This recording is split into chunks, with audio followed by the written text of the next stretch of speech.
You guys still up? I know we are. Day 2 of the NFL draft is in the books. John Hendricks here alongside Ross Jackson for Second Saints. We are coming to talk a little bit more about the draft. A lot of stuff happened today. Oh, yeah. Like, not just the whole, Saints taking and picking on trading up and all that stuff. A lot of stuff. We'll get into that shortly. But let's just start. Kool-Aid McKinstry, they trade up. Your thoughts on the trade and the compensation that the Saints had to give up for that? And then what do you think about the prospect? Yeah, I think if you look at like the Jimmy Johnson trade chart or the Rich Hill trade chart, the Saints actually kind of came out on top here, which is unusual for the team that's moving up. Typically, the team that's moving up pays a little bit more, which makes sense. You're moving up to go and get your guy. Now, with Green Bay, they moved back and they got their guy in Edgerrin Cooper out of Texas A&M, so they were probably feeling pretty good about that too. But New Orleans getting to move up to 41. You could see the value of doing that immediately in 42 and 43, considering that 2 corners immediately went off the board to the Houston Texans and the Arizona Cardinals. So with Kool-Aid McKinstry clearly being somebody that the New Orleans Saints were targeting, and as we know, Dennis Allen and the New Orleans Saints, they want their secondary, they want those cornerbacks. It was a clear and obvious opportunity for them to be able to move up and get the guy that they wanted. And I think giving up one of your fifths, not the highest one, but one of them, and then your highest 6th-round pick is fine. I don't think that that's giving up too much to get up and get a corner at a premier position. Yeah, and I think I've seen some fans being upset about that, right? That you traded up. I mean, this is one of your comp picks. You had 4 5th-rounders, for goodness sake, and then pick 190 in the 6th round. I mean, not that those picks can't be valuable, but I don't think the compensation, when you look at it, it's not like they robbed themselves of not having it, and they could still trade into the 4th round tomorrow, which is what we've talked about plenty, but I don't think from a compensation perspective, just giving up the picks. I mean, if you made 9 picks this year, which we never thought the Saints were going to do that, and if they make all the picks tomorrow, I'm going to be really surprised too. Same. But, I think it's a fair compensation. I think what I like about McKinstry is, we got to talk to Brian Baldinger. Fantastic. If you haven't seen that or heard about that, go to Second and Saints. You got the whole interview. He gave some amazing insight on Fuaga.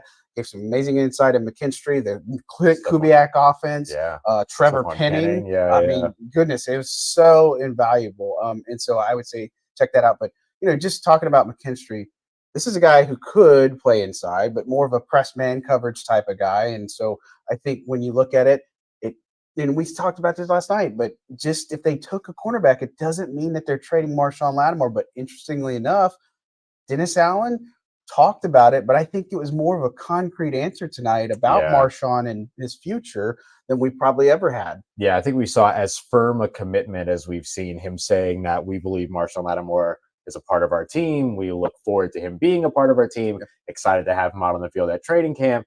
Kind of really started to put into perspective the amount of time that they have or haven't spoken over the course of the offseason. Talked about how that's not that out of the ordinary. All of that. So I think that, look, going out and getting a corner was something you and I said that this team was definitely going to look at doing in this year's draft. They want as many good corners as possible. Now they've got 4 of them and a pair of special teamers. And your 3rd and 4th corners are going to get called upon at some point. You're going to have injuries at the position.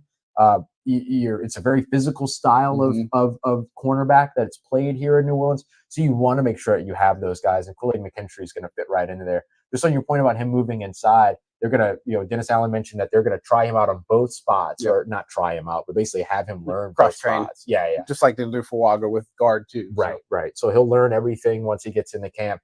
Interesting, only 28 slot snaps during the last 3 years at Alabama, but it would be 17. Yeah, it'd be over 1,800 snaps at outside corner. So this guy has been a perimeter defender on an island playing in a press man coverage system. He's a good fit for what it is that the New Orleans Saints do. And so you got to be ready, not just for what decisions you may or may not make here in 2024, but this kind of sets you up for 2025 and beyond as well. Yeah, because you don't know about the Marshon situation beyond this year. And of course, there's still the possibility that Marshon Lattimore could get traded. Absolutely. It's just, it was never going to happen during the draft. It was something that could happen post June 1st. That's something could be on the table. But like Dennis Allen mentioned, that he actually reached out to Matt Rhea, who handles all of the, the strength conditioning, all that stuff, and getting some workouts. And Marshon's back at home, probably in Cleveland, getting his stuff ready for this season. And, obviously they're not really panicking about that. And so I think McKinstry coming into this, one of the things I really liked about him and what he said is the fact that, he doesn't like to make mistakes. He's got to make sure he does things the right way. Yeah. And we talked about this. That screams big time Marcus Robertson type of pick. Yeah. Screams Joe Woods, because they're very instrumental in how they teach the game. But Marcus Robinson, he's obviously more with the safety group, but Woods works a lot more with the corners. But it's going to be invaluable the way that they're going to be able to coach him and get him. And of course, the foot, well, it's actually technically like the pinky toe that's fracture. Keep him out this spring, but they're anticipating him coming back probably by June. Yeah, cleared by June. Dennis Allen said that it shouldn't impact his availability when it comes to training camp, which is good. And then you get the opportunity to get him back into the fold at that point.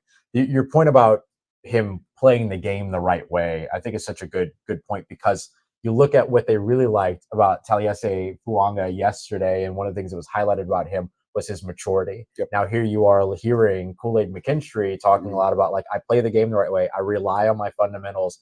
I'm a careful, calculated player. I mean, this is another example of what it is that the New Orleans Saints will always care about first and foremost, beyond your play on the field, or in addition to your play on the field, is character and how it is that you address the game, how it is that you approach the game. And his approach to the game is very much one that aligns with what we understand the Saints defensive staff really likes. Can you fall back on your fundamentals? Can you fall back on your training, your technique, to be able to cover maybe deficiencies in other areas?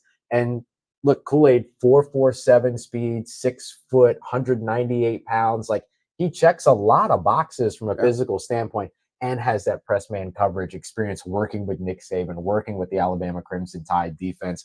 It's a really good fit. I do think it's a little surprising. I'm not going to lie. I mean, we knew that it was going to be corner, but I think going corner at this point, day 2 defensive back has been something for the New Orleans Saints for a while. Von Bell, Marcus Williams, Alontae Taylor, Peyton, Paulson Adebo, almost said Peyton Turner. Paulson Adebo, like, that has been a part of the New Orleans Saints drafting DNA since Dennis Allen was the defensive coordinator. And I think it was unsurprising to see that carry about. But I'll be honest, seeing it from a leap from 45 to 41 was a little bit earlier than I had anticipated it. Yeah, absolutely. And here's something, again, I'm not going to try to get too far into it, but you think about when Dennis Allen took over this team with Sean Payton, a lot of holdovers, leftovers here. Yeah. The free agent moves, the draft moves that he's made, he's kind of like built this team to where he wants guys that are bought in, guys that are committed. Character is a huge thing for DA when it comes to free agency. And I'm not saying that it's going to translate into this, you're going to just have this amazing season now, but I just find it interesting that the makeup of his team now, like where he's actually putting more of a stamp on his team, is guys that have the character, that want to be here, want to work, do things the right way, all those types of characteristics that you would kind of expect that you would have. But I think it bodes well for their potential outlook in the future here. Yeah, and I think when you look back at the Sean Payton days and the way that the top 100 selections were utilized pre-2021, it was a lot of non-premium positions, guards, defensive tackles, running backs, linebackers. Over the course of the past few years, you've seen Chris Olave, 2 offensive tackles now, including this year with Fuanga as well as Trevor Penny. You've seen corner twice now with Alontae Taylor and Kool-Aid McKinstry. You've seen edge rusher with Peyton Turner as well as Isaiah Foskey. And then you've seen 1 defensive interior player who was their best draft pick last year in Brian Brzee. You saw Kendra Miller, who they have big time plans for and expectations for in this offense. And then Pete Werner, who's been a starter ever since he was drafted. But you've seen them really lean in a lot more under Dennis Allen and in the last year of Sean Payton, a lot more with investing their top 100 selections in premium positions, which is something I used to complain about all the time that they didn't used to do. So it is not surprising to see them at least continue to lean into that, buy into those most important positions with that top draft capital. Yeah, and Mickey always talks about, he's been talking about it, that they're trying to work their way back to the cap. I think this is all a part of the plan. And I know people are like, what are they doing? All these types of things. But this is something that I think if you start putting the puzzle pieces together, you're going to find it sooner rather than later here.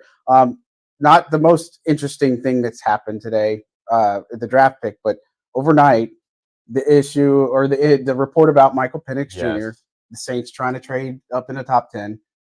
I squashed that this morning, right? And really I put this out there saying it never happened, and it never happened. And Dennis Allen talked about it tonight and said that was never a conversation. But it's just interesting because it's like you look at those types of things that always come out, and Yes. I mean, I get it. Were they maybe interested in Penix? Maybe, but it would have made sense. They have 5 quarterbacks on the roster if you count Taysom. Right. Adding a 6th. We've said they've been committed to Derek Carr financially, and they want him to have success beyond this year. So it's not just a 1-year plan and then we'll see. But I think DA is going to get another year. You got to win, but right. I think that's the trajectory that they're going. Is they're going to give him a fair shot with this Clint Kubiak offense, give Derek Carr an even more fair shot, and this play action concept. Brian Baldinger, he talked about it a lot, that this is going to bode well, and Derek Carr is going to feel super comfortable in doing this. Yeah. But the Penix stuff was wild. It just simply wouldn't have made any sense. And it's so funny, like now we think back at it, right? There was the trade up rumor about Jonathan Taylor years ago. There was a trade up rumor about JC Horn years ago, Patrick Surtain, which that one kind of had some traction too. And then now this trade up rumor around Michael Penix. And the thing that's really interesting to me is that sometimes when you see, and like if we look at the Carolina Panthers organization, for instance, we see sometimes that the quarterback selection in the first round is more of an owner thing, more of a general manager thing than it is a coach thing. It technically tells you, hey, we're preparing for life after you as a head coach. And so that's one of the reasons why I thought that an early quarterback wouldn't have made any sense. Gail Benson's not going to get involved in that way. She's not that type of owner. Mickey Loomis and Dennis Allen are in lockstep with one another. You wanted to show as an organization that, hey, you're what we're worried about right now. Go and get the guys that you need. And this is effectively how you give somebody a fair shot going into what could be a last shot potentially in terms of them having the opportunity to go and make something happen here. And so that's why quarterback would have been very surprising to me. I will say this. I expected the Saints to address interior offensive line before going to go and take care of corner. If I have one gripe about today, I agree. It was not taking the opportunity to do that. I thought for sure when they moved up from 45 to 41, I thought they were going to go for Jackson Powers Johnson, our a guy that man. we ended up mocking, which would have been wild. He ends up going at 44, so he wouldn't have made it to 45, but he was right there at 41. Were you surprised that, not necessarily that it was a corner, not necessarily that it was Kool-Aid McKinstry, but did you maybe think they were going somewhere else at the trade up? I mean, definitely. I mean, you looked at the wide receiver run. I mean, that was obviously a big factor here. You saw the DT starting to go off the list too. And so I think that, you trade up, it's obviously for something that you're probably saying, okay, this is starting to go wayside. We got to find our guy and get him quickly before they go, bye, my triplet. Have a good night. We're here late. We're all late. We might putting in the work. But you look at it, and I think defensive back, because I think the interior offensive line is an area. But we also talked about it that, again, left guard, Dalton Reisner is a guy that's still going to be available. I keep forgetting Andres Pete is going to be available. There are guys like you still can put a Mekhi Becton in here. I don't know as much now with Talasay. I get Fuaga. That's what I'm going to get his name right. I'm going to get these names right. But again, free agency is going to be a part of this, and the Saints are expected to be players in free agency. So again, you haven't seen any movement on like guys like Hunter Renfrow or Justin Simmons. They could fill those needs. On the interior offense line. But as we move into day 3, there's still players available. There's still a lot of good players available. So they could potentially get interior offensive line. A guy I like Bo Limmer from Arkansas, potentially in that. You look at even the tackle, if they want to do something like a Javon Foster. These are where all these guys, bread and butter. And it's not just that, it's the undrafted free agents too. Yeah, absolutely. We got to remember that there's more than just 2 rounds in the NFL draft. And then beyond the NFL draft, like you mentioned, there's still undrafted free agency. There's still post-draft free agency where you have a lot of those veterans that are looking to sign where spots weren't filled. This is when veterans who haven't signed yet can be a little bit more principled and maybe a little bit more precise about landing somewhere where there's a role to be filled, not get Adrian Peterson where you sign first and then you have Alvin Kamara drafted and then you traded 4 weeks later. You know how it goes. Kirk Cousins. Right. Oh, gosh, man. And so I think that that's such a big piece of all this, too, is just your understanding that this is an opportunity here during the NFL draft to take all the scouting that you've put together, understanding what your system is, how you want to improve on it, and what players fit there. Go and get those guys that are going to make your roster. Loading up on 9 picks is fine, but then if only 3 of those hit, you were better off making 4 more sure selections instead. And so here's an opportunity for you to be selective, go and get those guys, and then you can continue to fill all those other holes after free agency, after the draft, which the Saints have been really, really effective doing here over the course of the past couple of years. Hopefully they can do it again here in 2024. Yeah, and like we said again last night, that the hope for a second rounder was to get somebody who's going to contribute immediately Right. and have starting upside. So I think when you look at both these picks, they've come away with what they need, and now everything is lagniappe, I guess, from here because you look across the roster. I think they do need to address that interior defensive line. That's a big underrated need. I think that they could look at a tight end. A guy like Jatavian Sanders is one of the best available. This is where your Theo Johnsons come in. There's a lot of these small school prospects, your HBCU prospects, a lot of the FCS stuff that's going to come out. And so day 3 is going to be just as exciting. I think the Saints could trade into the 4th round. I think that would be a really good thing for them. You look at all the picks that they're making. Again, I don't expect them to make all those, but it is going to be fascinating to see if somebody drops or somebody's there and they say, okay, we legit want to need. I think the only thing that they probably won't take is, as we look at it, unless they're looking for the Zach Bond prototype here to draft or an edge guy. I just don't. I'd be surprised by some of those, but a lot of the other things, I think you could make an argument. Even running back could be something that they look at too. So there's plentiful options, and they still have a lot of picks to make. And it's going to be a long day tomorrow. Yeah, for sure. But it'll be a fun one. It'll be good. This is an opportunity for the Saints to continue to build. I expect that they'll be mobile, and that just like you mentioned, probably try to get up into the 4th round. Dennis Allen said that there weren't very many conversations going on in terms of the 3rd round, and not really looking to move up. That they feel really good about the group of talent that's still there. Some of our favorite prospects are still on the board here going into day 3. Is there anybody in particular that you'd like to see this team not miss out on? I got a couple of safeties that haven't come off the board yet that I think can make a lot of sense. Your guy Malik Mustafa is one of them, and then a Latipo. Yeah, that's another one for you. Again, I like a Jontre Hunter. That's one of the guys from Georgia State, and then guy from Texas A&M Commerce, Levi Drake Rodriguez. That's another one thing that I can think of. But again, I look at the HBCU guys. This is where you're just like your Zarian Hayes from Alabama A&M.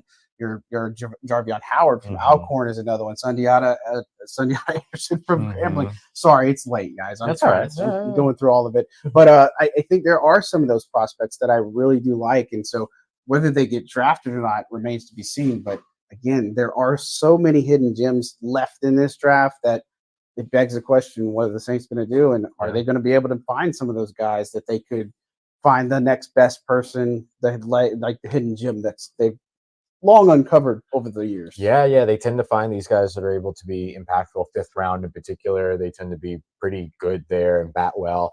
Undrafted free agency, of course, they bat well also. So lots of opportunity for them to continue to add that. But I really think that getting at least 3 more selections tomorrow and hitting on those selections becomes really important for New Orleans, or at least hitting on 2 of those selections. One of those is probably going to be the 7th round pick. I don't think you're going to move that. You're probably going to stick with that at 239. That's one of those ones where you can kind of back off the expectation a little bit and kind of accept what that's going to be. But if you package 199 in one of those 5th round picks, hold on to 2 5th round picks, move up a little bit, or get 2 5ths and a 6th to move up, gives you an opportunity to get 2 players, 3 players in the 4th and 5th rounds combined. If you can hit on those, then I think you're probably feeling a little bit more comfortable walking out of this draft as it would look by the end of tomorrow night. Yeah, best case scenario, I think they try to trade up in the 4th. Maybe they try to get into 4th and be done with it. You know what I mean? Or 4th and the 5th, Adam Troutman style. So they can, so they can work on the undrafted pool. But I think again, they're starting to move the needle, I think, in the right direction right now. And of course, it's just a matter of time. Hopefully things do come together, and the Saints are about to get to a point where on Monday that they get to put more classroom work. You get to have actually on the field work, when Dennis Allen was talking about. So phase 2 of the offseason is going to come here. And so it'll be rookie mini camp before we know it. The tryouts are here, and then we'll be into OTAs and mini camp, and we start this whole thing all over again. But yeah, it's been fun, and we're only going to be here again tomorrow for the whole entire day. So I'm sure we'll be hanging out a good bit. But guys, we appreciate you tuning in. Don't forget to hit that like and subscribe button. Locked on Saints. Follow them. Make sure you give them a like and subscribe as well. Again, all the interviews from tonight, if you missed any of them, whether it's Kool-Aid or Brian Baldinger. Also, I'd say Roman Harper had some really awesome things to say about Kool-Aid. So check that out. Mark Ingram also has some really good things. So there's and of course, Fuaga's his offensive line coach from Morgan State. Plethora of knowledge. I like how Mark Ingram said plethora tonight. I'm a Three Amigos fan, so that kind of hit me. I'm like, Did you say I have a plethora? So at any rate, check all that out. A lot of good stuff, Second and Saints. But that's going to do it for us tonight. And we're going to go try to get some sleep, but not much. Not much. All right, guys. Have a good night. Take care.